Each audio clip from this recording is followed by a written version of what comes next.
help people break cycles of intergenerational poverty and seek and acquire the opportunities that they deserve. So again, welcome. I'm happy to be here.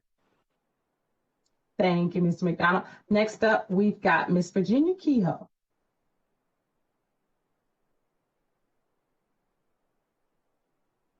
Can you hear me? Yes. Okay. Good evening, everyone. I'm Virginia Kehoe, and I'm the founder and the president of Southwest Area Neighborhood Coalition, aka SWAN, and we're located along the Nations Ford Road, Arrowwood Road area. Let's see, the entirety of Nations Ford Road and Arrowwood east to South Boulevard and Arrowwood west to South Tryon Street. I do live in the Steel Creek area, but I do the majority of my volunteerism along the Nations Ford Road corridor. Thank you for inviting me tonight, and I'm glad to be here. Thank you. Next up, we've got Megan Good. Good evening. Thanks for inviting me. My name is Megan Good. I work with Charlotte Center City Partners, focused specifically on the South End area. So I work with a lot of the residents in South End and small businesses as well. Thank you. I apologize, Fran. Thank you, Megan. I'm sorry, Fran. I skipped over you when we were doing staff introductions. We've got Ms. Fran West.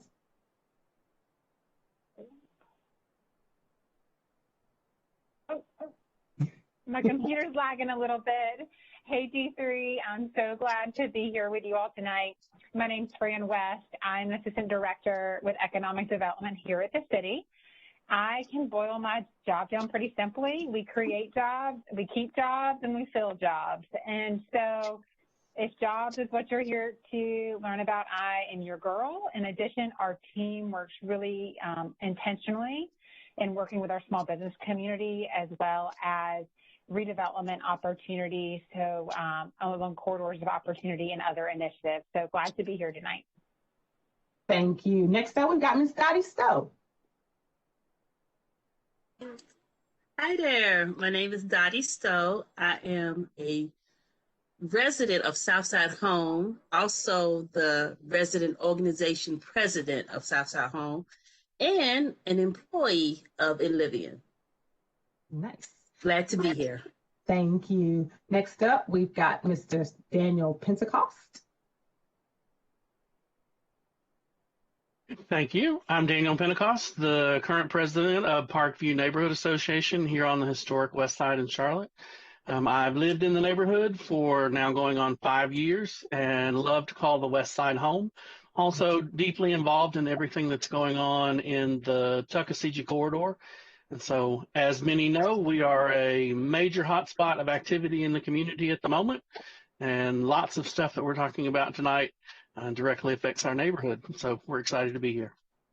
Thank you so much. And last but certainly not least, we've got Mr. Abdul Salangu. Hey, good afternoon, everyone. My name is Abdul Salangu. I am the chairman of the Steel Creek Residents Association, or Rezoning and Land Use Committee, and I live in the Steel Creek area. Thanks for inviting me. Thank you so much. All right, so we're going to move to the next portion of our agenda. So I will turn it over to Taiwo, who's going to give us an update on our comp plan. And then we will talk affordable housing and workforce development before jumping into our conversation. Again, if you have a question and you're on the panel, please raise your hand or put your comments in the Q&A section, or if you're watching online, put your comments in the comment section and we will get to them. Thank you so much, Council Member Watlington. I know we've got a lot to say tonight, so I'll keep it brief. But our Charlotte Future 2040 Comprehensive Plan started September of 2018. And prior to that, 6 months prior to that, I was going to different community meetings and really individuals and associations trying to get a sense of what type of future do we really want to create for ourselves as a city. And so for some of you who have followed cities planning process for so long, you know we started with consolidating all our regulations and ordinances in one place, what we call the Unified Development Ordinance, which is really about 8 different regulations and ordinances related to trees, sidewalks, stormwater, land use that are in separate documents right now. They don't communicate very well with each other. They also they do not lend themselves to transparency for residents. And so it was really about consolidating them into one place. But what we did was we cannot be working on a set of regulations unless we first develop a citywide vision. And that's what we embarked upon since fall of 2018, starting with engagement on the west side, on the east side of Uptown Charlotte, the first couple of months. And then we opened up the second phase of engagement, which meant going to different homeowners associations, churches, pop-up events, meeting with people individually, organizations, industries, individuals, like I said, and just kind of trying to get a sense of, all right, here are the values, here are the things that we visualize. If a city is going to grow and add another 380-some thousand more people to it in another 20 years, and it's going to generate over 200,000 jobs in that space, how can we plan for that type of city in an equitable manner? An equitable manner because we've got to make sure that people are not just burdened by the impact of development, but they also have the benefit from the impact of development as well. So that's what we've been on for about 2.5 years. The draft plan was released in October of last year, after we've interacted with over 500,000 people via social media and almost 7,000 people in person. And then we have a group of advisors, and some of you, I recognize you here tonight, for the comprehensive plan. But then sometimes you start a process, right? And then at the very end, when you release the document, that's when people realize, oh my gosh, this is what I've been working on. And so we're in that space right now where people are beginning to see what exactly does this plan do for me. And so we're not surprised by a lot of comments. I don't think that's a good thing. But one thing I like to say is that this plan, all the 10 goals touch the different priorities that we want as a city, workable city, a city with housing affordability, but housing options, a city with mobility options, an environment where we have urban farms and urban markets, and a place that creates jobs for people regardless of their education or their skills set. An opportunity for people to be able to really plan for a sustainable future that we're going to leave behind for our children. So this is a land use plan that really touches everything. Again, the draft plan is out on the street, and we're receiving comments. And on March 22nd, on Monday, Council Member Watlington, Mayor, and our colleagues will be taking comments from the public. And we intend to have a second draft ready in a few weeks, and to generate another set of comments before we go back to council for a final decision. I know there's a lot that I've just said in there, but hopefully as we go through this, there'll be specific questions and I can address some of those elements of the plan. Thank you. Thanks, Taiwo. Next up, we're going to have Pam go through with us our current state. Pam, I'm not sure if you got the map. I do have a presentation. Wendy, if you could bring that up, I'll walk through it pretty quickly, and then hopefully it will generate some questions at the particular time. So as Wendy's bringing that up, I'll go ahead and get started. Basically, we all know that affordable housing is a really huge topic, and so we've talked about it a lot, but I'm going to hit on just a few specific things related to our discussion tonight and to kind of your current interest. Wendy, why don't you go ahead and roll through it, and then I'll just hit on these things pretty quickly. One of the things that I wanted the council member asked me to talk about is kind of what the state of the Housing Trust Fund is and what rezoning activity looks like related to that. And so I've got a map here that I want to share with you, and this has kind of two things on it. What you will see in the red dots is the number of affordable housing developments that have been approved in District 3. Two of them are right outside District 3 since the inception of the Housing Trust Fund. And so that's 2001. You'll see that with the 2018 bond funds, not all of those have been in District 3, but I think it's important to let people know how we spent the initial $50 million. And so we financed a little over 2,855 affordable units. Again, not all of those are in District 3, and that includes some shelter beds. And so we have not forgot about our homeless neighbors in that as well.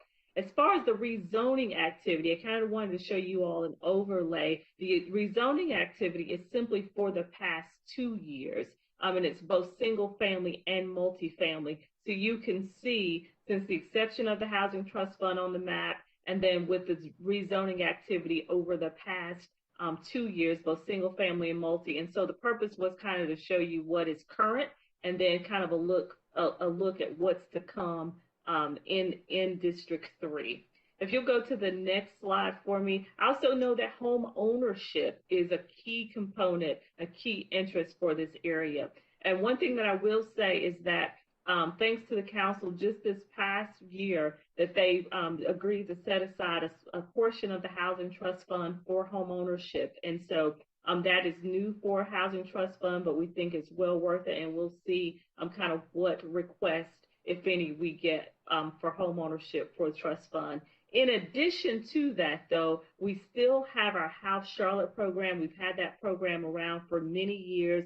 It assists with down payment assistance for households up to 110% of the area median income. It's a forgivable loan. And for public service employees, the forgivable period is much shorter. That is not the only, if you'll go to the next slide for me, please. It's not the only down payment assistance program we have. Again, we fully believe that home ownership is critical, and we want to use and expand our toolbox, our city toolbox, to help facilitate the home ownership.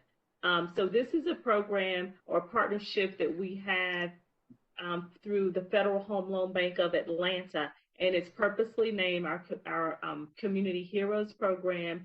The Federal Home Loan Bank of Atlanta, they prescribe the employment eligibility, but again, it is another home ownership tool. It provides up to $30,000 in forgivable down payment assistance after 10 years, and you'll see the difference between the House Charlotte and this are two.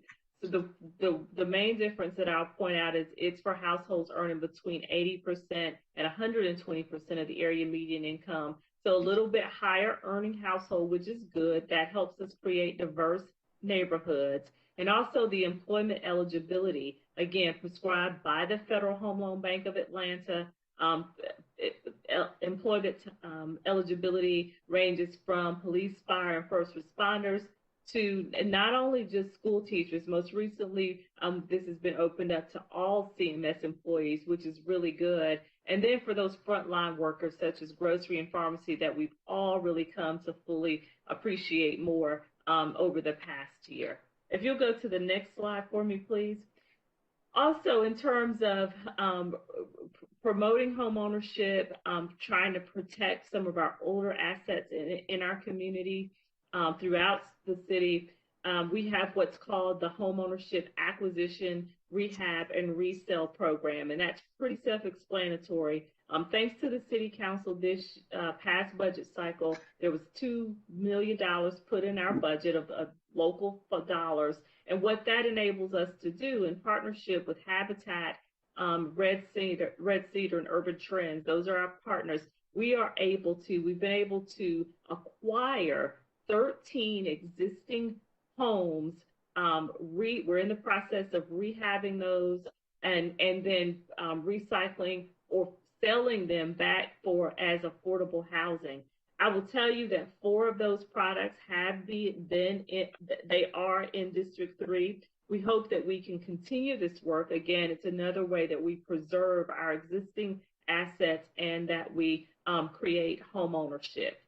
If you'll go to the next slide for me, please. Many of you, if not all, are very aware of our Safe Home Rehab Program. That is another way that we have worked to allow people to age in place by addressing deferred maintenance in their homes. A lot of this work is tailored towards our senior community. You can see we do things like upfit bath areas so that as people are aging in place, they have grab bars and they have bathrooms that they can fully maneuver in. In addition to this, this year we were able to acquire a grant from Lowe's. They asked us to specifically target to the west side along the Beatties Ford Road corridor to leverage the work that we're already doing. We are very hopeful from our conversations with them that there will be future grants in that we can acquire to leverage along other areas in our neighborhoods, in our community, along corridors of opportunity. So we're really, really excited about that.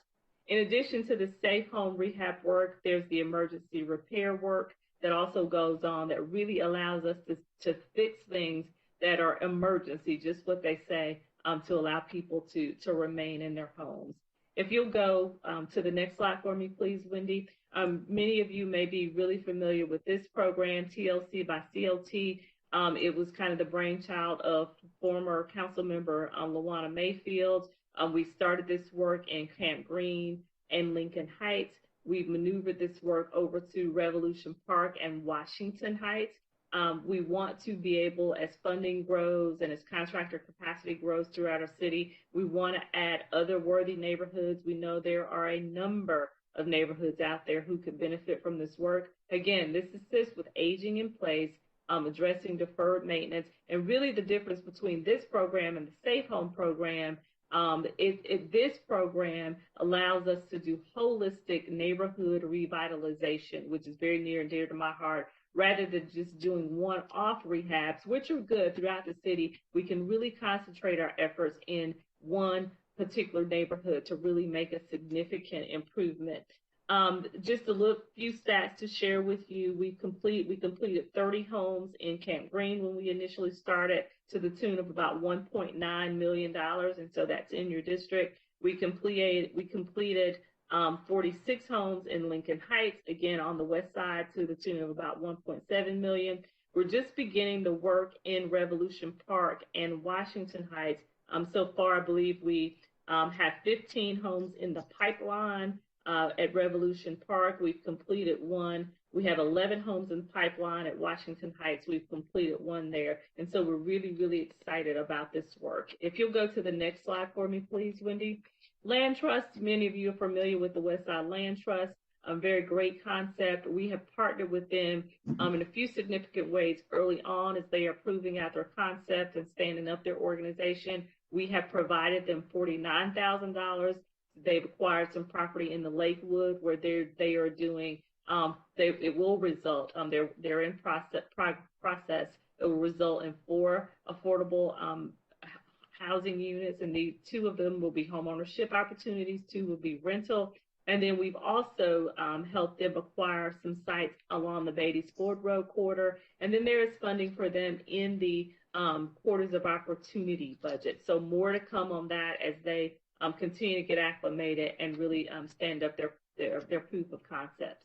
If you'll go to the next slide for me, please. I know I can't leave these conversations without talking about code enforcement. You can see what's going on here in District 3 as far as code enforcement activity. And then if you'll go to the next slide for me, please. I believe it's the last slide. Again, what's ahead, in addition to what I showed you that previously, we know that there are currently 2,000, a little over 2,000 units in the pipeline for Housing Trust Fund. And then if you go to the next slide for me, please.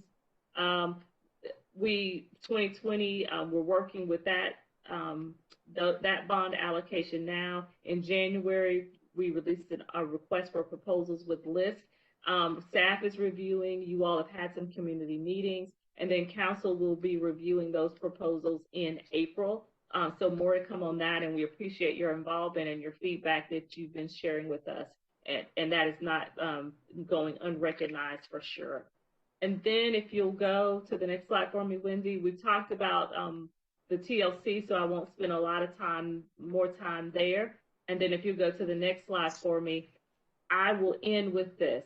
The city we're growing our housing toolbox, and all of the tools in that toolbox help to address gentrification in one way or the other. However, I'd like to remind people that there's no silver bullet. Housing is not the only answer. However, housing is intrinsically connected to economic opportunities, capital, and social issues. And so we have to have quality infrastructure, jobs, workforce development, wages, education, All of that works together to increase our trend for upwardly mobile economic mobility. So I'll end there. Thank you for your time. I'll stop there. Thank you, Pam. I know that you will have to jump off here in a little while, so I'll go ahead and lift up a couple of quick questions. So 30 seconds or less. Can our house Charlotte down payment amounts be adjusted?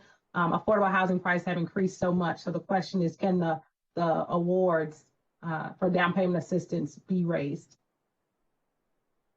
What I would say is that I'm not so sure if we can raise the amounts that we award, but one of the things that we are very cognizant of is the purchase price of the house. We need to take another look at that and consider increasing that just to line up with what the housing prices are in our market today.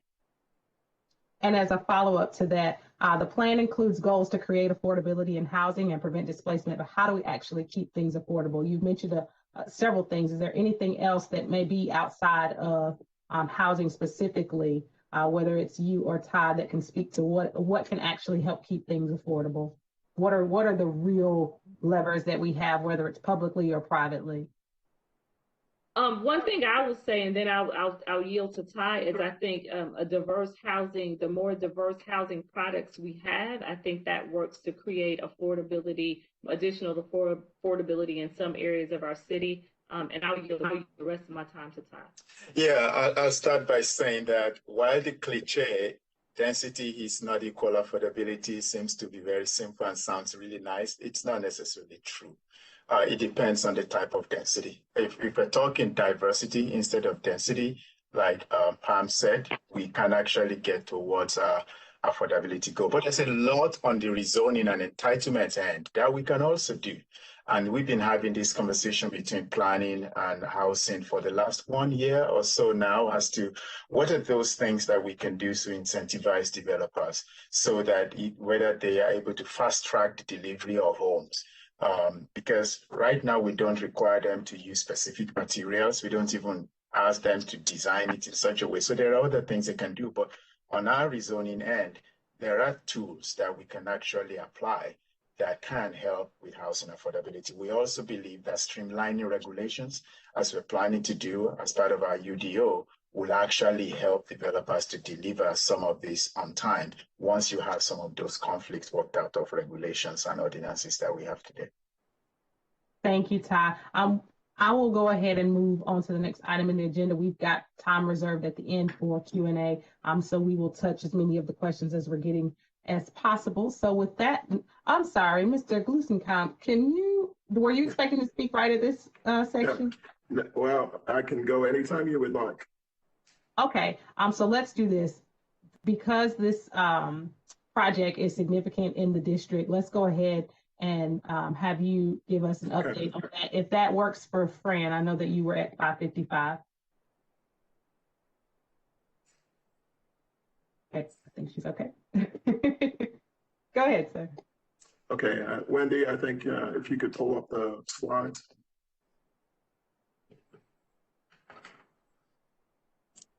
They're loading. Okay, great.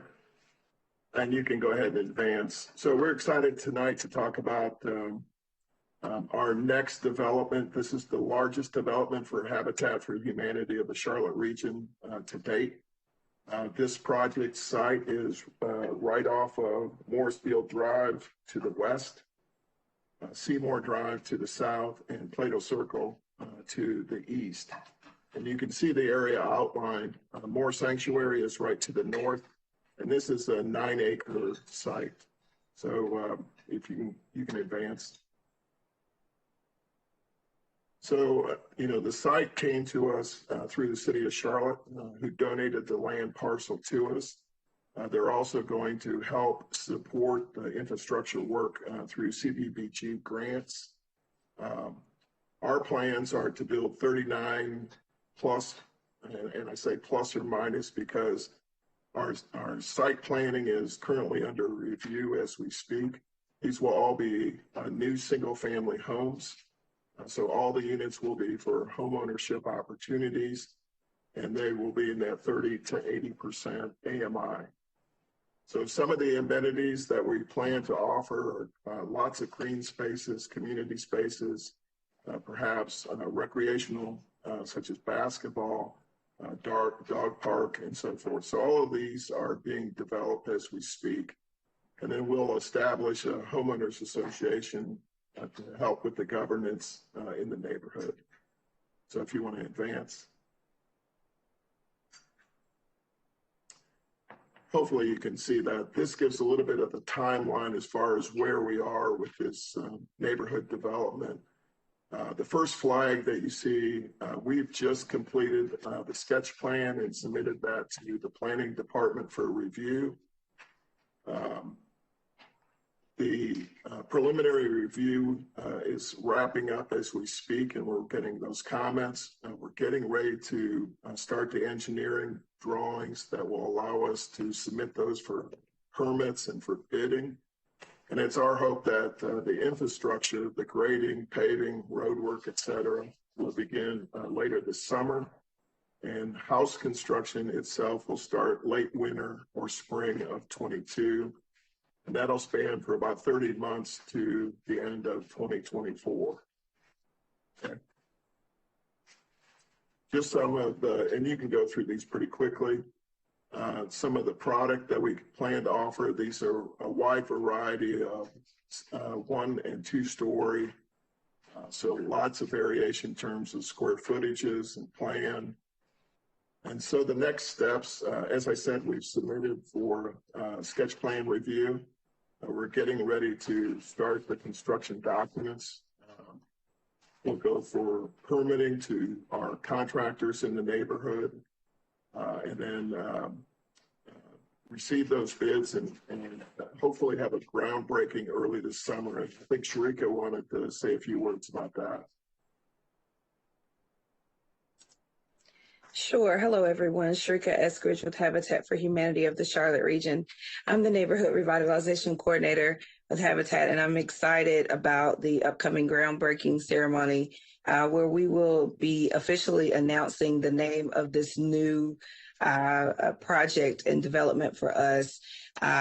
You know, this came by way of really reaching out to the stakeholders and some community leaders and residents that lived along not only the West Boulevard corridor, but who also had connections with the old Plato Price School that once sat on this particular spot. So we are excited to be able to announce that name and looking forward to just the wonderful things that this project will bring to this entire community. Awesome. Thanks, Sharika. So things will really start to ramp up this summer with the infrastructure construction and then move straight into home construction. So again, thank you for this opportunity to present our plans to you. Thank you. With that, Fran, if you are still there, we will jump into the jobs piece and then we will get into our community conversation. And I have been made aware that panelists, you are not able to raise your hands electronically. So if you have a question, please go ahead and unmute yourself and ask your question. Fran, if you. Here we go. I think I should be set now. Yes. Hey, everyone. Thanks for having me again tonight. My name is Fran West, and I'm the Assistant Director for our Economic Development Department.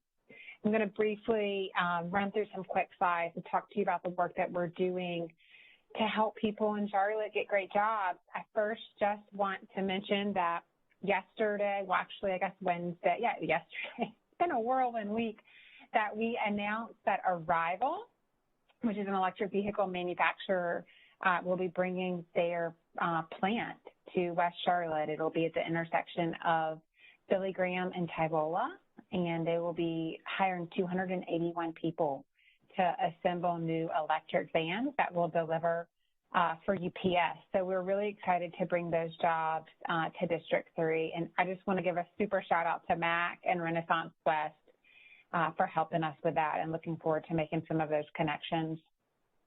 So as we start to talk about employment, you know, we heard Taiwo talk about all the great work that's happening to plan the vision for our 2040 plan. And we heard Pam talk about affordable housing and all of the strategy that our city is putting into that. And the piece to us that kind of remains ambiguous is jobs. So how are we creating good jobs for the residents of Charlotte? And how do we ensure that the work that we're doing, that our residents know about the jobs and are making those strategic connections? Wendy, if you could go back, I think 1 or 2 slides, that would be great. One more. So the vision for this strategic employment plan is to really bring everyone together to define what the shared vision is for economic prosperity for Charlotte residents and businesses. And then how do we all show up in this ecosystem? And there are a lot of really great community partners on this call that all play a role in helping our residents get employed and training, and but also our business community, because without our business community, we don't have the jobs. And so how do we all show up to make sure that we're clicking on all cylinders? The next slide. So again, it's really about creating jobs and filling jobs is what I led with. So how do we look for, you know, a lot of times in my role, you hear a lot about these big businesses, these really big companies, but 40% of our labor force works for small businesses. And so how are we continuing to invest in our small business community to create new jobs? And then how are we investing in our workforce development community to make sure that the jobs that we have and the skills that we're training everyone for unite? So next slide. So this plan is really going to start to tell us about how do we help the unemployed and the underemployed? How do we grow key sectors in our community? How do we support talent acquisition through our training programs? How do we continue to be competitive, achieving our equity goals, and really future-proofing our city? So we're going to go through this process. And Wendy, if you just go to the next slide. And I think that we'll present this plan or this idea to create this plan to our city council for the upcoming budget season. And then hopefully we'll get their blessing and kick it off at the beginning of July. And I just want to say that as we go into this work, it's only as good as the data that we have. And a lot of that data comes from the grassroots organizations, especially like those represented on this call, who know the people who live in their neighborhoods, and they know the opportunities that need to be created. So we really look forward to strong participation and hearing from everyone. I want to take 2 more seconds, Councilmember Watlington, if it's okay, to talk about the EY work that we're doing. So when if you go to the next slide, we've hired Ernst & Young to come in and study our corridors of opportunity. As which you know, West Boulevard, Wilkinson, Freedom is how we kind of looked at 28208 and identified these corridors. So if you go to the next slide, Wendy. And what we did is we said the mayor and council tasked our team with coming up with unemployment strategies, because COVID came and we were on this trend of reducing unemployment, and then we just got set back. And so how are we addressing unemployment in our corridors of opportunity? So you can see here in the dark blue, the Freedom Drive, Wilkinson, and West Boulevard corridors. And so our team approach, whether it's recruiting new businesses to Charlotte or helping our residents, it is customized, and it is to the needs of that community. So if you go to the next slide, we took a deep dive in and we really looked at the demographics of the corridors and the age. And I thought that this was an interesting statistic about the percent of the population on these 3 corridors that is less than 25 is 38.9%. And that's our future. And so I really think that it's interesting to dig into these demographics so that when we start to think about jobs and what kind of jobs people want to work in, we can start to tailor them to demographics, specifically to when we start to think about people's ages and kind of what those cool, hip, fun jobs are, so that we can help people who are unemployed get employed. So next slide. And I thought this was my last slide, but I thought it was some other interesting data. You can see the trend in unemployment and how it's specific to these 3 zip codes or these 3 corridors.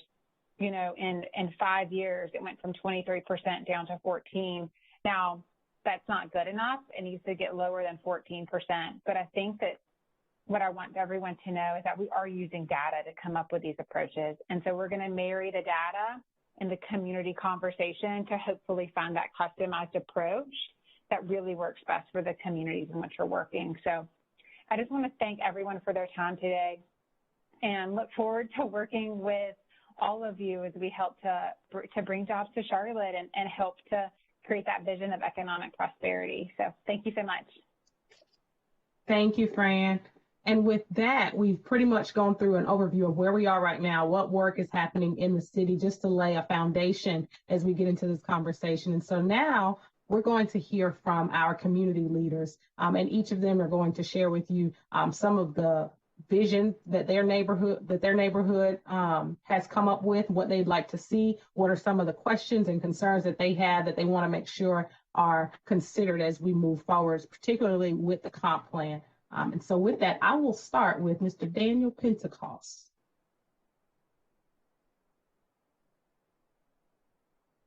Well, she surprised me with going first, but I'm totally okay with going first, not a problem. Can I have my slides?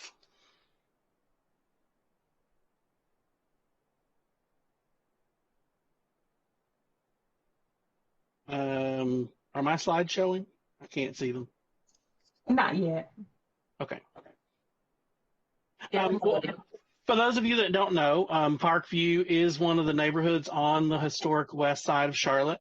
We are bounded by MLK Park, Tuckasegee, and Parkway Avenue on the western side of the neighborhood.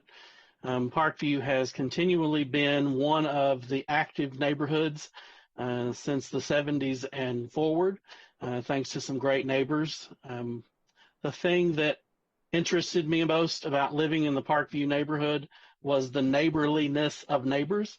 That has truly been shown this week. We unexpectedly lost our past president, and he unexpectedly passed away last week.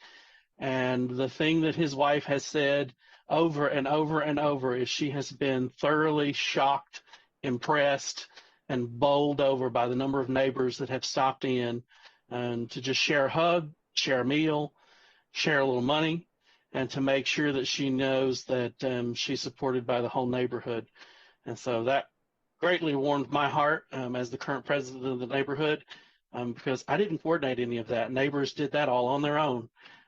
They just decided that they needed to make sure that the love was known in the neighborhood, and it has been overflowing and bountiful. So for that, I'm very grateful. Did we get my slides? If not, I can move on without them. But we're unable to load the slides. So if you could. Not a problem. Okay. Not a problem. So issues that Parkview is currently facing. One of them is as one of the last concentrations of reasonably priced land in the city, we are ground central for investor and local interests, both in local area and out of state interest in coming to the neighborhood and buying anything and everything that's not nailed down. That has been seen on the lower Tuckasegee side by the new seltzery that's been built, new breweries, the new commissary. We have been a great hub of activity. The one good point is we have stressed to our neighbors the necessity of home ownership, thanks to the leadership of Luana in years past and others before her about home ownership. And so if home ownership is possible, we want to help that person be a homeowner in our neighborhood, and that has been a push for a long time. Because this neighborhood was easily half renter occupied, it has been a challenge as developers and investors push against existing rental landlords to get a hold of rental properties, renovate or flip them. We haven't been a big tear down area, although there have been some tear downs of homes that needed to be torn down. We have not become a tear down neighborhood yet, but we've definitely become a flipper's paradise. Or at least that's what they feel like it has been. So with that, we're also the first neighborhood who would feel changes from the single family zoning, if anything changes with single family zoning. Because the homes here are some of the remaining NOAA stock, the naturally occurring affordable housing, because we are home to quite a few NOAA properties. Those homes are attractive to investors because they can make more money on those. And I don't mean to jump in, but you just said something that sparked something that I'd love to hear. Justin Lane with Wilmore and Virginia Kehoe with Swan wanted to just real quick wanted to know if that was also a concern in your areas.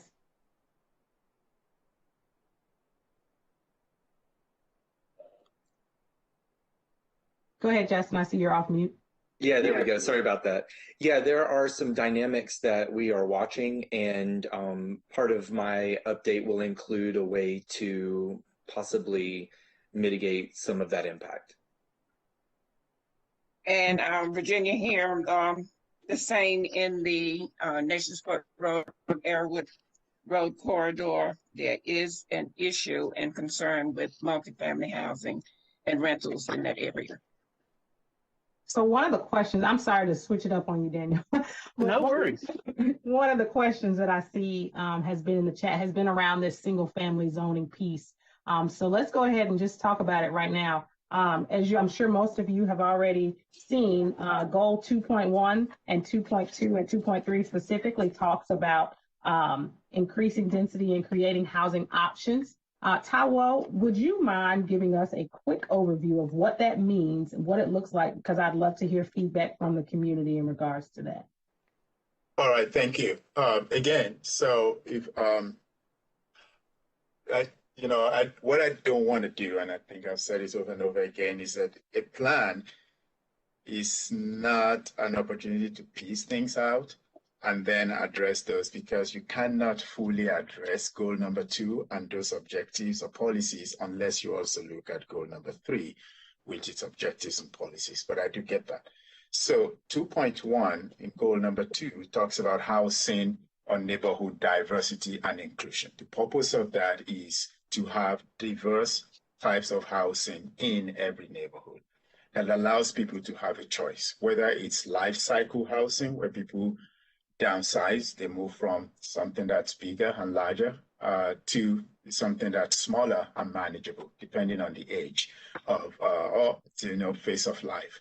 And so we've seen that happen all throughout the country, especially in fast-growing cities. As people age or downsize, they also move to smaller residential opportunities. So imagine a situation where you have diverse housing that's not just 1,500 square foot home, but it could be townhomes, it could be twin homes, or maybe duplexes or triplexes in certain instances that has very small yard area that can be maintained, but also that's easier and cheaper to pay for, whether you own it or not. So that's one. So that goal is not necessarily speaking to housing affordability as much as it is speaking to housing availability of options in different parts of the environment. It also means when we say diversity, it's not just diversity of housing, but also diversity of people who can live there. So it's not just people who are aging, but even younger people, and that people as they grow older, their kids can also be able to stay, or as the grandparents can also live with them. So that's really what that diversity talks about. It allows people to age and stay in place, but it also allows people to be able to have different types of folks in the environment. The concern, obviously, is that if you do this, areas where land cost is low, it lends themselves to developers coming to pull up development there, land there, and build homes rather than home ownership. They build for rent, thereby displacing people. What a comprehensive plan cannot do is to dictate whether a property should be for home ownership or for rental, and that's really out of its scope. However, it can set policies in place that can strengthen some of what we know that we're after, such as there are so many existing policies that we have today that I think Pam already spoke to about what we have in terms of tools for home ownership, that we can continue to refine some of those tools over the next 20 years, over the next several years, to make sure that while this type of policy is in place, those tools are also there to incentivize and encourage home ownership, rather than just people coming in, pulling things out and displacing folks. And then one more thing before I finish is that we're also integrating some anti-displacement language into the comprehensive plan as well, that will at least be able to put folks who live in vulnerable communities or who do business there at ease, that with this diversity of housing, it does not necessarily have to result in displacement of residents of those communities. That's how I can explain that. So I have a question that's semi-related to that. I don't think you might not be the right person to answer it, but the specific question that came to me from one of our neighbors was, how can we, or is there a way the city can encourage or financially incentivize existing rental landlords to sell their properties to owner-occupiers instead of flippers or investors, particularly to sell those properties to long-term renters? We're encountering some issues where somebody might have rented the house for 20 years. Now the property has gone up in value. The renter gets they're on a month-to-month lease because they've been there forever. The renter gets a notice that you've got 30 days to be out because behind the scenes an investor approached the rental landlord and offered them cash buyout. So I don't know if Pam can help us with that if she's still on. Yes. So Daniel, thank you for that question. I think the best remedy to that is education, right? And so one of the ways is if you've rented for 30 years, homeownership education, right? And so to show a person you paid for a house, right? If you've rented for that long. So helping with things like financial literacy, helping with homeownership education, making sure people know about our down payment assistance programs that we have. I don't believe, or I am not knowledgeable of a way that we can force a property owner to sell his home to whomever. But I do think to the extent that we're educating both the property owners and the long-term rental about the tools out there for them, that is probably the best way to attack it. A lot of people simply choose to continue renting their properties because it is residual income for them, and that is a choice that they are free to make as a property owner. Right. I think the key words in my sentence were encourage and incentivize. So not force or dictate, but encourage and incentivize. How do we encourage and incentivize? Sounds like there's not an official way at the city level to do that at the moment. That might be something that future legislation or policy can approach. Councilwoman Watlington, I'll leave that one in your lap. Maybe I can quickly say that we are going to add an aspirational language in the comprehensive plan that will speak to that. But that's something we definitely have to have a conversation around, whether that's even, what are those incentives and how do you even do that encouragement besides what Pam has said. So there are only two languages in there right now that talk about landlord and tenants, but they don't necessarily speak directly to that. And so that's a conversation we can have internally, because if it's a policy, then it strengthens what council can eventually do with that. So if you will share that language with me, Daniel, I'll be very happy to absolutely make sure that we look at that as we revise this document. Thanks, Ty. Daniel, hit me with your top three, or I think you have three main things that you guys would like to see. I have four things that we want the city to help us with. Can I go forward a slide?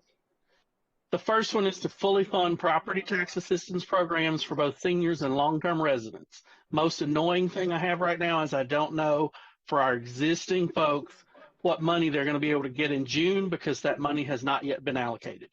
And so for folks who are trying to figure out how they're going to pay their property taxes to stay in the house they already own, that the property tax values have gone up on, we need to be predictable and done in advance so that we're not into the year trying to figure out how people are going to pay their property taxes. Next, we need to create more transit connectivity into the neighborhood. For those who don't know, the bus used to go through the Parkview neighborhood, and it was a route through the neighborhood so that neighbors could easily get on the bus. Cats realigned the bus line, and it now only goes down Tuckasegee, which means some people are walking up to 3/4 of a mile from inside Parkview to get to the bus. Likewise, we're sort of centered between the City Links, which is a JCSU, which is a great project, and the future Silver Line. But that means that we need to work on how our neighbors can access those two modes of transit. At the moment, there are not easy bus routes to get to them unless you're willing to do a good bit of walking in the process. Number 3, continue to support placemaking and neighborhood identity initiatives, and this is particularly important for us as we have new neighbors that move in. Thankfully, CMPD, shout out CMPD, has been doing a great job of educating neighbors that we exist as a neighborhood, that we exist as a neighborhood watch, and that we are substantially involved on a daily basis with CMPD in helping to make the neighborhood a safer place to live. And so they have been doing our marketing, believe it or not. CMPD has been marketing our neighborhood to the neighbors that move in, telling them you need to call me or Ms. Johnson or some of our other long-term neighbors to find out about our neighborhood watch. And number 4, community leaders, they are benchmark in this. So please definitely connect to see how we can reapply that across the district. Go ahead, Dan. And this goes somewhat to the other question that I had asked specifically, but how do we incentivize landlords and landowners to support existing land trust and diversity programs? I don't want to force any landowner to do anything, but I would like to have incentives. So when I go to him or her and say, I know you might be thinking about selling your property. How can I help you sell that to someone who wants to live in the neighborhood, wants to live in the neighborhood long term, maybe has rented in the neighborhood at another house for 10 years and would make a great neighbor, but they don't know how to find you. How do I make those connections? At the moment, my only tool is shame. Now, I have no problem shaming anybody into doing the right thing, but we should have more tools than just shame into helping our landlords and rental property managers do the right thing. Got it. Thank you, Daniel. I'm going to transition over to Ms. Dottie. If you are ready, did you have a presentation or any comments you wanted to share at this time? And if not, that's okay. No, I didn't at this time. Okay, no worries. I did put a question in the comment. Go ahead. I want to piggyback about the transportation. He hit like a little nerve with me because we do not have public transportation through Southside Homes anymore.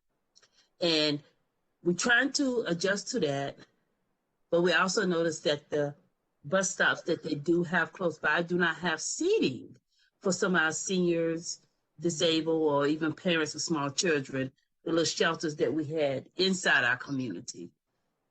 But we are trying to get the route back through here because this community is so large that some of our seniors cannot make it to the bus stops on South Tryon. I'm sure Ty marked that one down. So that's just one of my concerns. But I hope to come back soon and speak with other residents and then have something for you next time. Yeah, no worries at all. No worries at all. Ty, give me a thumbs up that you marked that one down, Ms. Dottie. Or do you have something that you want to respond to?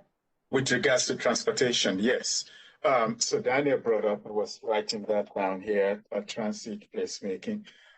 So if we've been working on this transformation and mobility network, which calls for improvement in a bus transit system, but also in our rail transit system. And that includes extension of Blue Line, extension of Gold Line all the way through Beresford. But really the focus is if we were to have a 1 cent sales tax increase, that we will invest it in not just rail and bus transit, but greenways, roadway improvements, bicycle network, pedestrian activities like complete streets and complete sidewalks, as well as improvement of some of our roadway intersections.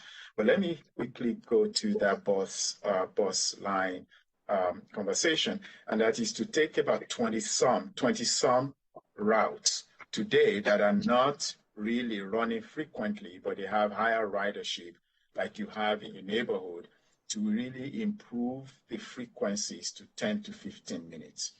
But that will be dependent on if we were to get an extra transit funding. In the absence of that, though, we'll continue to see what can we do to provide better bus services, even in the communities where we have higher ridership right now.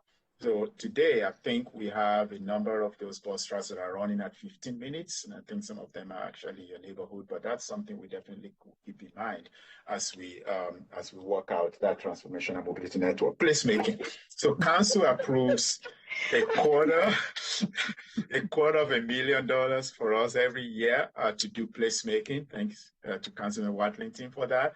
And we actually are, what we're doing right now is hiring local artists and engaging them so that they can be resident placemakers, so to speak, rather than us trying to do that for them. And so we're going to see that once council adopts this coming budget, you're going to see, we're going to roll out another set of requests to get residents to participate with us in placemaking their communities. So those two things are very important to us as well. All right, we're going to head down. Oh, I'm sorry, Mac, you got your hand up. Did you want to add something? Yeah, what I wanted to say, I think we covered with transportation, specifically though, for us out at the end of West Boulevard near Billy Graham Parkway, it's also the connectivity within the neighborhood. How can we have more robust transportation options within a neighborhood to connect to amenities that might be in proximity, but because of the routes, folks have to go into Center City and then come back out to somewhere that might be as close as 2 miles away. So a 15-minute ride might take a couple hours, right? So I know some studies are being done on that, but specifically in the West Boulevard corridor. And I think a connecting idea or specifically for where we are at the end of West Boulevard and Billy Graham Parkway, we're seeing a lot of construction and housing coming up in the Tyvola area, specifically at City Park. And are there any plans to connect those neighborhoods? Because we see jobs are coming that way. We see amenities are coming that way. Parts of the West Boulevard corridor are starved for those amenities that are only a mile or two away. How can we have better connectivity? And then going forward, my neighborhood, our neighborhoods, and there's Jackson Heights, we're right there at Billy Graham Parkway, which is not pedestrian friendly. So, what are some options around, let's say, having a walkover or flyover like what we have at I-77 in Lincoln Heights or the LaSalle Street? Is there any consideration for there? Because as those neighborhoods start to develop and more residential as well as jobs come to that area, I think having it more pedestrian friendly as well as what Taiwo was saying about, bike friendly and different pathways would be needed and much appreciated. So I'm not sure if it's a question or just more of a comment, but thank you for that. No, that's perfect. While we've got you, Matt, was there anything else you wanted to lift up from Renaissance West? Well, we know that, we're a member of the West Boulevard Neighborhood Coalition, and we are in a food desert. Yes. And I know the coalition is working on some options, but so we, ask that there's continued support for the recommendations that they're bringing forward and anything that'll help us get that solved, whether it's grocery stores or some other things. And then again, there's the whole issue around development and making sure that we preserve affordable housing in our areas as success overtakes Charlotte, which is a wonderful thing. We just need to make sure that we're protecting our vulnerable populations and that they can afford to live in Charlotte. That's a big concern of mine, that people may not be afford to live in Charlotte. So it's exciting to see what Habitat is doing in our area right there at Morrisfield, and we'll try to continue to support initiatives such as that. So thank you so much. Speaking of the Morrisfield, there was a question in the chat in regards to the opportunity in Morris. Oh, here it is. Will there be an RFP or an opportunity for MWBEs to participate in the construction of the Morrisfield project? Yes. So we're trying to, as I said, finish the drawings. Our bidding period will probably be June, July timeframe. So we're just the beginning stages of developing the RFP centered around the design. So I would say yes, stay tuned for that. All right, so I got a question in the chat, and I was moving over to Abdul for Still Creek. So I'm going to lift up two questions that don't have to be answered right in this moment, but I definitely want to be a part of this conversation. So I will give you two of them. Speaking of transportation and infrastructure, could anyone shed any light or information on if and when investors/developers will be required to invest in widening, adding, or extending existing roads? The short answer is that right now we do not have legislation that will allow us to require in the way of impact fees. What we are getting a substantial amount of is volunteer donations, or I'll say volunteer commitments and contributions to help address some of our high priority areas. That is something that is a part of the comp plan. I don't know what page it's on, but I can tell you that I read it. And I see yes, time you are nodding. correct. And then the second component is 10-minute neighborhoods. What does that actually look like outside of the core? So with that, those are two items that are lingering, I see here, that are relevant specifically to Still Creek. So I will turn it over to Abdul at this time. All right. Thanks, Victoria. So No I'm sure you know well what our major concerns are here in the Still Creek area, right? First and foremost, traffic on 160. Understanding that there isn't really much you can do for that, being that it's state owned. Right. We get that. But what we do appreciate is just what you were speaking to a second ago, is that encouraging some of the developers to volunteer improvements in those areas. I know one of the things that we try to do when these developers come in front of our residents association is ask that they widen the space along any frontage that they're proposing to develop.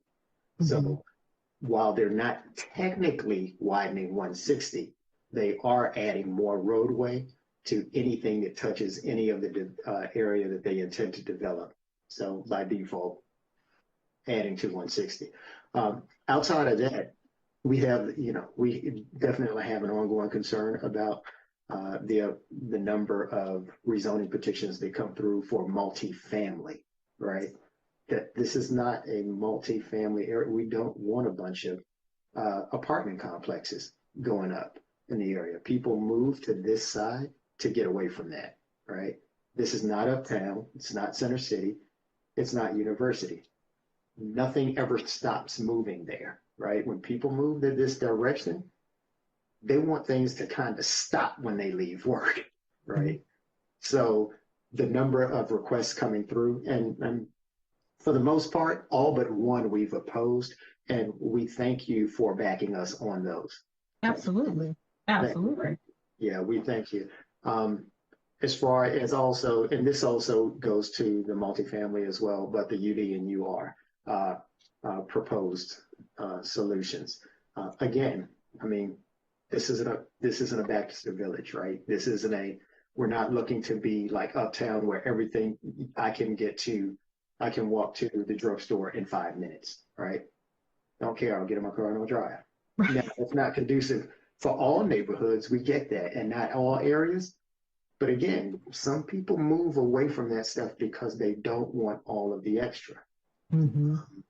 And as far as the affordable piece is concerned, granted, everyone deserves a good, safe place to live. I don't dispute that at all.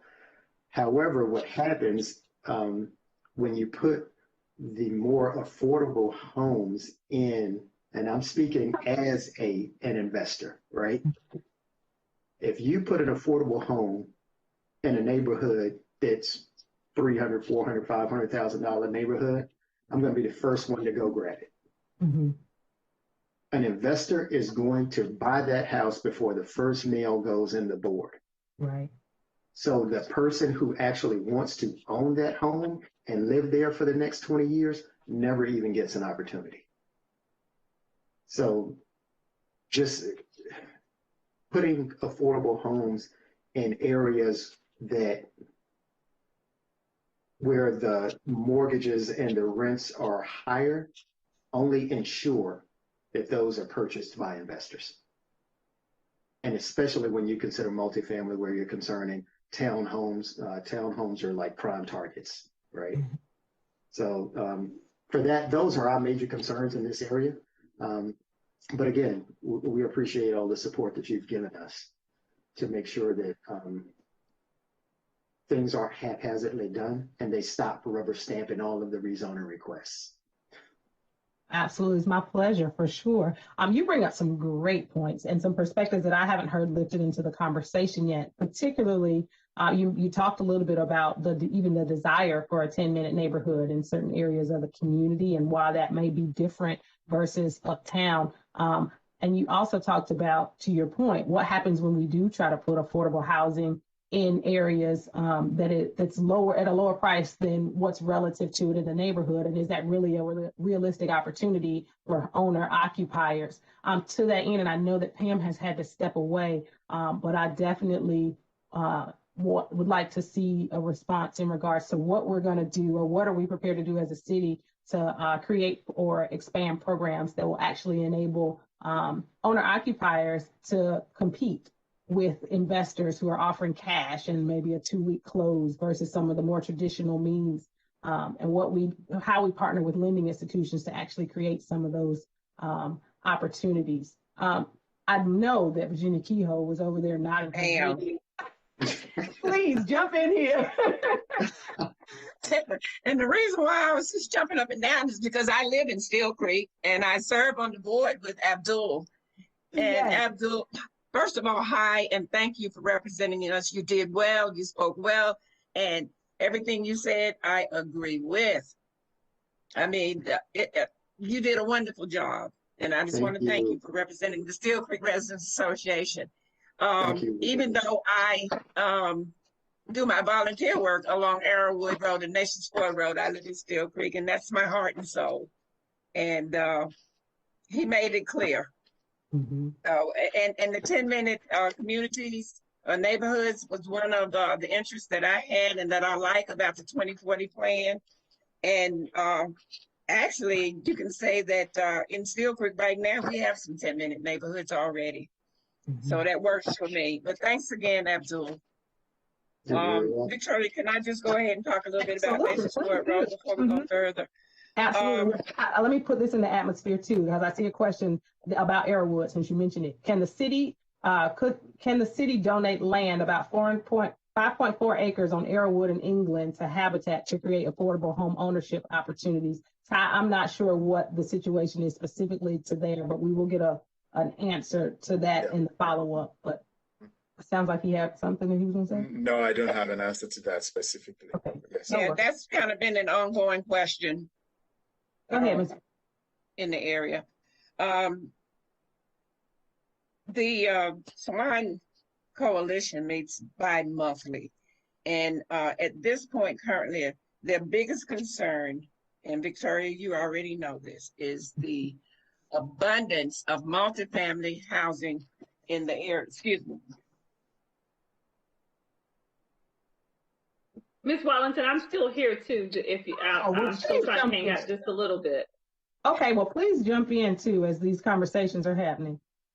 Okay, it's the abundance of multifamily housing in basically less than 1 mile square area along Nations Ford Road in Arrowwood. There are about 13 existing housing complexes, and they're all in close proximity. And there are 3 more proposals in that same area.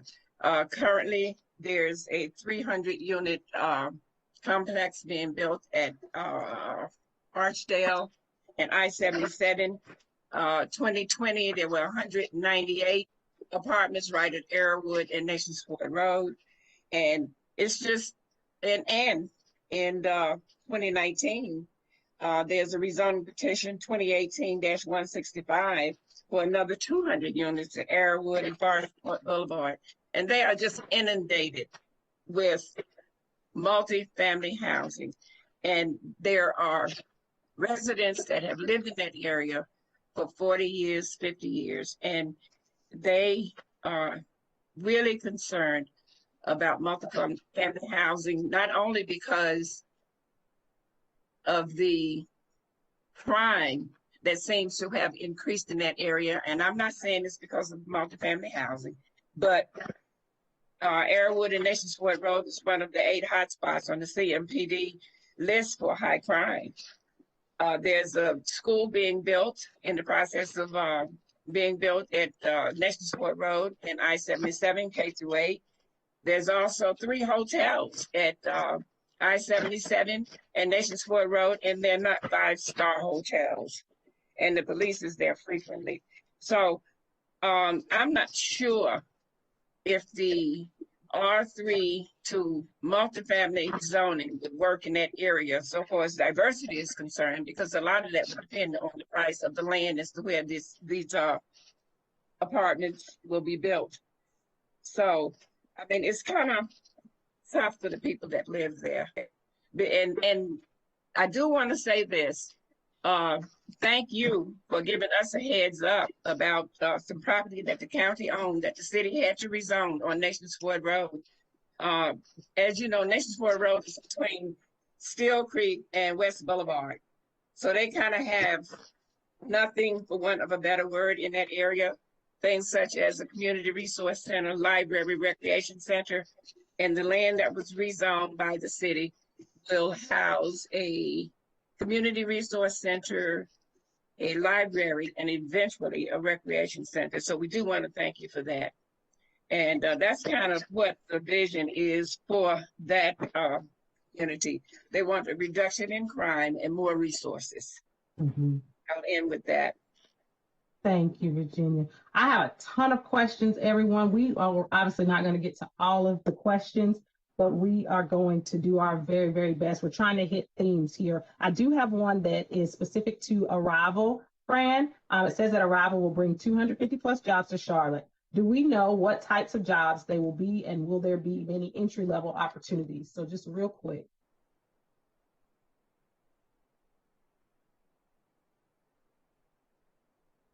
Fran, I see you're off mute, but we cannot hear you. I'm not sure why. Sorry, I have little kids. I mute my phone and my computer. No worries. Yes, Arrival has lots of entry-level opportunities. So the plant that they are bringing to Charlotte will employ about 280 people. Those jobs start with a high school diploma or a GED. And you're assembling the electric vehicles. So their manufacturing is very clean. It's very sustainable. I think that their manufacturing facility is going to look like a showroom. So I'm excited for those opportunities. We will be holding career fairs probably towards the end of the year. Council Member Watlington, we are launching a jobs connector. And as soon as that link's available, I would love for you to share it with your constituents. Definitely. And I would add on Arrival, because I've been paying attention to them. Remember also back late last year, they announced that Charlotte is their North American headquarters. So it's not just a manufacturing plant, it's also their North American headquarters. By the way, that is a major win for Charlotte for those that don't know about the electric vehicle community. For those that don't know about electric vehicles, that is a major win. Awesome. Thank you so much. All right. Next you could hire her. You could hire him to pitch for you, Fran. I mean, that was awesome. 100%.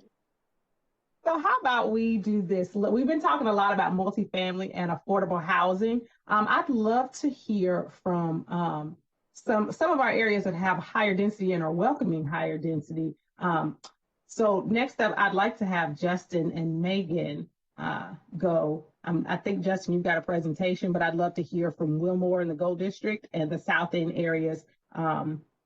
Because as we think about affordable housing, a lot of the questions that are coming through are things about how do we retain owners? How do we help middle income homeowners, for instance, if they want to expand or they want to repair their house who may not meet the requirements for the current programs? How do we help people stay in their homes if they want to stay in their homes? How do we think about when we're creating or when developers are creating affordable housing? We do want transportation improvements, but of course we know that that increases the delivery cost of affordable housing. So how are we thinking about those kinds of things? So lifting these up, and then we know that we talked about how density can be in the right places can be a help to some of these issues. So as we think about some of our higher density areas, I just want to make sure that those questions are in the air and that we can address them as they come up. So with that, Justin, are you ready? Sure. Yeah, I'll dive right in. Can everyone hear me? Yes. Excellent. Yeah. Oh, thank you. Yeah. When I left corporate America, I grew it out. It's my rebel phase, right? So I really enjoy a lot of what I'm hearing because it sounds like there's a lot of synergy in the priorities. I know a lot of what Daniel had put up are very similar to the priorities that we would have for Wilmore right now. When we think about longtime residents, that have been in our neighborhood, we have one on our board she has been in our neighborhood for 53 years. That is a great example of a longtime resident that we would love to see some type of property tax assistance, should it be required, and anyone else that would fit that criteria. Wilmore's motto when we rebranded years ago was Wilmore welcomes all. And not only do we want to welcome all, but we want to retain those that we are able to as well. And Wilmore is in a very interesting position because it's a balancing act. We wanted to be an area that became safer and that became more attractive to families. And through many grassroots efforts, we achieved that through doing Yard of the Month, through doing community gatherings, through growing our community meetings to be 5 or 10 times more people attending. And that made our area where it is more family friendly. It's also become more expensive. And so we're looking for ways that we could accommodate the priority of affordable housing. One thing that I think Wilmore has a very rare and unique opportunity is something that Council Member Watlington, we just spoke of the other day, which is the opportunity at the intersection of West Boulevard. You go ahead and plug your project. I love it. Go ahead. Right? I am. Hello. We have, but it's, what's amazing about this project is it does offer higher density, and it would offer it in a way that also we can accommodate the parking that would come with it. And we could do it in a way that's very thoughtful and very intentional. And Wilmore has a particular passion to help local heroes. When we think about what started turning Wilmore around, I think about the police officers that moved into the neighborhood, for example. And now some of those folks that either fight for us, protect us, teach us, save us, they may not be able to live in the neighborhood. So that is just a particular passion that we would love to be able to contribute to the housing priority. And that junction, it wouldn't just be housing. What I love is when I think about maybe the Cornwell Center and all of the multi-uses that it has, the old Wilmore School has that opportunity where we could have a daycare, where we could have forms of education still live and breathe in that old, beautiful, historic building where people's grandparents attended. I'm very proud to say that we had that building saved as a National Historic Landmark. So we're in a place where we are a historic neighborhood, and we have to meet Historic District Commission requirements when we think about keeping the charm and keeping the history. Obviously, that's very important. We don't want to prevent change, but we certainly want to guide it appropriately. So I think there's a wonderful opportunity to keep the type of housing that we have being single family, but also leverage that intersection so that we can participate and have a blend like I've seen in all those other neighborhood maps where you have a blend of everything in a very appropriate way. So I would say from a housing perspective, hopefully that addresses how we and Wilmore could contribute. Justin, while I've got you, I've seen a couple questions in regards to HOAs and neighborhood Yes. associations and neighborhood overlays. We know have been a tool that has been discussed as we've had this conversation about single family zoning exclusivity and what that might mean in particular neighborhoods. One thing that Wilmore has is for part of the neighborhood a historic overlay. Can you talk a little bit about some of the ways that helps maintain the character of the neighborhood? Absolutely. So I've been in the neighborhood approximately 12 years, and I can tell you that when I first moved in, we were not historic district designation. And what we were seeing was similar to the previous conversation about investors coming in and seeing an opportunity. Folks were going to be coming in, tearing homes down that had been here since the 20s, 30s, and 40s, and just building all these stucco houses and vinyl dreams and kind of really impacting in a very negative way the beautiful historic bungalow fabric that our neighborhood has. So we all partnered together and became a historic designation. And what that has done is it has allowed us to not have McMansions being built in our neighborhood, to not have this massive discrepancy between one home to another. And again, we don't want to prevent change, but we do want to guide it. And I think the HDC has done a very good job balancing all the expectations of preserving history, but also allowing families to grow in a very appropriate way. Absolutely. Megan, did you have anything to add to Justin before we move to our illustrious Northwest Community Alliance? You know, the one thing I would add, I smiled listening to what Abdul had to say about what Steel Creek wants, because that is really different from what we hear from the people who are choosing to move into this very new neighborhood in South End and those very dense areas. And they do want that walkability, and that's what we hear from them. Like, highest priority more than anything is walkability, more rail trail-like experiences. They're willing to put up with the hustle and bustle of the city in order to be able to walk to all of those things. And I think the biggest tension we hear that's worth being on your radar is just the conflict between, we build these very dense neighborhoods, but particularly when you're close to downtown, is who's king? Is it the person or the car? Yeah. And you know, I know people drive the cars too. We don't have that many self-driving cars in Charlotte yet.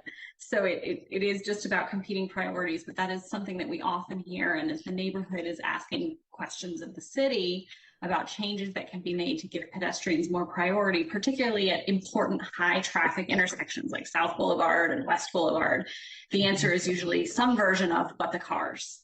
We have to get the cars through. And so that's a touch point. I think those kinds of things are things that everyone is really thrilled to see in the 2040 comp plan. Walkability, density for access to retail, grocery. I know you send the tweets sometimes too about being able to get to that Publix. Like, you can see it, it's there, but you can't get there unless you run across the train tracks, which Cats really does not like. So those are things we hear a lot.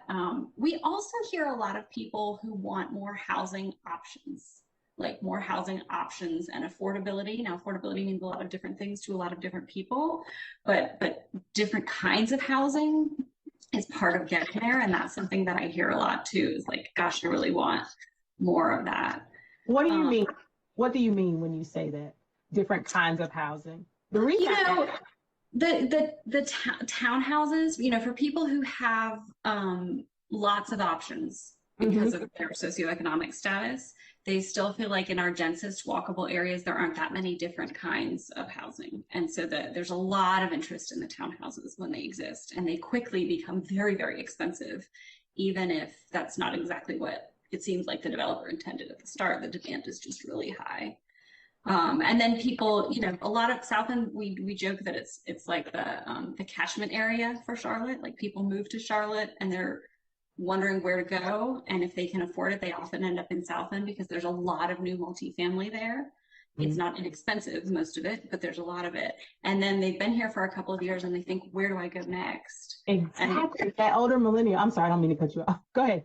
No, that you hear it too. That's exactly it. And then where do I go, and how far out do I have to go to be able invest in a neighborhood, and sort of what Daniel was talking about at the beginning of like, get to know your neighborhood, but you might have to go really far out and sacrifice all those things that those people said that they wanted in terms of walkability. The two other things that we've not talked about at all yet that I will mention just so you're thinking about them. One thing we hear a lot about is diversity in commercial spaces, and especially in our high rent areas. Nobody wants to live in a city where you have all of the restaurants are all really expensive and are all national chains. Right. And we see a lot of pressure that, especially in the past year, that's made it really hard on local businesses because the rents are already so high. And then we have it here like last year, and it just gets really, really hard. And so we're hearing a lot of buzz and excitement around some of the micro spaces that exist, like at the rail yard, like at Camp North End. There's some more coming on West Boulevard right near Justin's school project. Those are very interesting because they provide a foothold. So there's a lot of excitement and interest in those. And then the last thing is, in our dense urban areas, how we manage the on-street parking is something that we're a little behind on. And I know that the city is looking at it and CDOT is studying it, but I will mention it for you too, that like we have, in good times, South End is a very bustling nights and weekends district. And where we have parking meters, it all turns off at 5 p.m. And that really doesn't make sense anymore. And if that's kind of your most valuable real estate for anybody who's coming from anywhere in Charlotte or anywhere else, most people are still coming by car. And so that's something that, like, as a city, we have to catch up on a little. Understood. Very interesting. And for those watching, it's 7 o'clock, but we are going to stick around here. I want to make sure we get the meat of the conversation. If you are a panelist and you've got to drop off, I totally understand. But I want to make sure that everybody who can present or who's here to present and has something to add to this conversation gets to do so. So we will certainly try to be respectful of your time, particularly staff. If you've got to go, I understand, but I want to make sure that we deliver what we promised tonight. A couple of things that you said, Megan, that I found. So Taiwo's got to go. Okay, thanks, Ty. A couple of things that you said. That I thought was very interesting was the fact that despite people having options and wanting to be in the hustle and bustle, there's still that thought of, well, when I want to transition out, maybe looking to do something different. So I found that interesting. And also you brought up a great point about density, and it could be just the location next to rail and that kind of thing. But in that case, our increased density didn't necessarily drive affordability because it's in a location that can attract people of means, if you will. So very, very interesting feedback there. I am going to ask Dr. Epps, if you are still on the line, it looks like you are, to please introduce us, for those that are not familiar, with the Northwest Community Alliance. Sure. My name is Misty Epps. I'm here on behalf tonight of the Northwest Community Alliance. We're a relatively new organization that's serving basically the district north of the region that the West Boulevard Neighborhood Coalition serves. And so we are a coalition of neighborhoods and communities basically in the 28214 neighborhood and Western 28208. So that kind of sums up where we are between, say, Wilkinson and the communities just north of the airport up to Mount Holly Road. And so our President Sam Smith sends his regards. He couldn't be here tonight and asked me to speak. What we're hearing from all the communities in our region is a consistent theme. One, we have a strong worry that we're viewed as quote, an industrial dumping ground. We literally hear that from many of our residents, that there isn't thought to the people that are living out here and the growth that's happening with respect to industrial. And in fact, I believe the presentation earlier about development out Wilkinson, out Freedom, out west, if you take all of that and go further west, that's us. And so just seeing that, is concerning. That why aren't we looking at the entire corridor out to the river as a growth corridor for development that not just serves all of Charlotte through jobs, but also, it serves the community that's already there. And so I'd say what we're advocating for overall in our region, in fact, it builds nicely on what Megan was saying. you know, we also out here want walkable communities or areas where we could go to one dense center and do everything. So we want to see, you know, we understand that multifamily housing is coming. You know, it's an important part of any sort of development plan for a larger region. But that multifamily housing should also come with restaurants and retail and office space. So it needs to be we would like to see that every new development is a live, work, play community like South End, but, you know, in these dense clusters in logical areas throughout our entire, you know, region, which includes the Wilkinson Boulevard corridor sort of is in the center of that. And so what that would enable us to do for, you know, concentrating development in these sort of dense live, work, play things, then we can preserve our overall character out here, which is, as others were alluding to, a more rural character. And in our case, because we have the Whitewater Center, the river, 3,000-acre nature preserves, kind of this outdoor lifestyle kind of character of our entire community too. And that's what we'd like to see. And then we also have a strong desire that those live, work, play developments that maybe include higher density housing also have affordable, not only rentals, but also affordable ownership pieces. And so and just speaking to the 2040 plan, which I believe you asked us to talk about as well, you know, we share concerns with many of the people who spoke this evening about displacement, especially of older residents and people of color that live in our region, and how those folks have a voice with developing the 2040 plan, because they're not the typical, perhaps, demographic of people that can afford the time and space, you know, an internet connection to participate in the activities that will end up with that. So we're really would like to see in the 2040 plan a more formalized development, perhaps, of advocates for individual regions where you know you have at least one ambassador that's always going to be able to be present through all the conversations about when it starts being time to draw lines on maps. Gotcha. Especially. And I'll stop there. I know it's after time. So. Okay. Well, how about this, guys? I have loved this. I really, really have. I don't know if we have another area where our community leaders from across the district can talk to each other and bounce ideas off of each other. We have captured your requests and your visions for each area. And then also for those watching, we have captured your questions.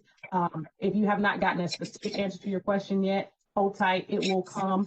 We will follow up with the questions, and then Ms. Jackson, I'm sure you'll help me be able to get those out so that people know the answers to the things that they've asked so far. But I'd love to do this again, guys.